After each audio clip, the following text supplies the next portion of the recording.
Aaron Rodgers and the new look New York Jets. What can we expect from them going forward? Just this past week, Aaron Rodgers came out and he said that Garret Wilson has the makings of an all-pro, of being a true top 10 receiver talent. He was discussing his ability to come out of the break and equating it to Davante Adams, who's saying that, I saw another number 17 do this. That guy was the best I'd ever seen, but this guy's right up there in that upper echelon. That's going to be a really interesting matchup to see going into the season next year of just what they can really do, because we saw that the Jets were in games last year when Breece Hall was still healthy, when Mike White or Joe Flacco was in the game, not Zach Wilson. They actually seemed like they were a formidable team. If Breece Hall comes back fully healthy, ready to go, I think it would ultimately be looked at as a failed experiment, making the trade for Aaron Rodgers if they couldn't at least make a wild card spot. But I think that's the absolute floor for them, because with a defense like they have and the pieces that they have already, they're gonna be able to roll teams. And I just think that this is going to be a lot more seamless than some people are guessing. If we look back at the Packers, they do a great job at drafting and developing talent over time, but they've never made big splashes in free agency, never made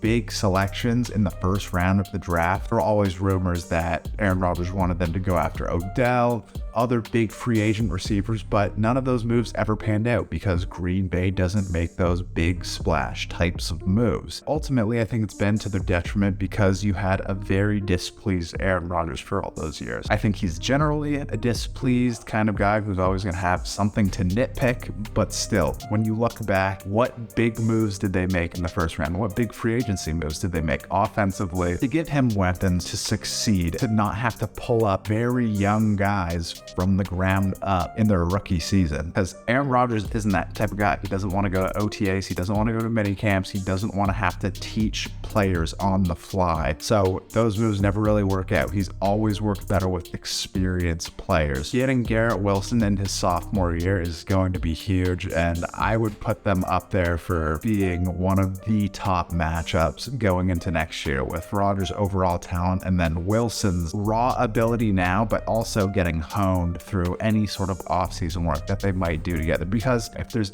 anything that Aaron Rodgers has, it's a chip on his shoulder. So I would think that he's going to be putting something into these offseason programs to get ready for when the season starts. So what can we honestly expect from the Jets going into the 2023 season? I would think that 10 wins is completely within the realm of possibility. I think Miami will take a step back. The Jets will finish number 2 in the AFC East behind the Bills, but I think it could be pretty close overall. At the end of the day, with their defense, with that attitude, with Aaron Rodgers coming in with young weapons who are true number ones, true solid players who are ready to perform now, I think we're looking at a minimum of 10 wins, a trip to the wild card, a win in there, and who knows what could happen in the divisional. Once they got a ticket to the dance, who knows? Thank you so much for watching. I want to know your projections or predictions of the Jets record in 2023. Thank you for liking, sharing, commenting, subscribing. I really hope we can get this pushed over 200 subs by the time I'm back at the end of May. So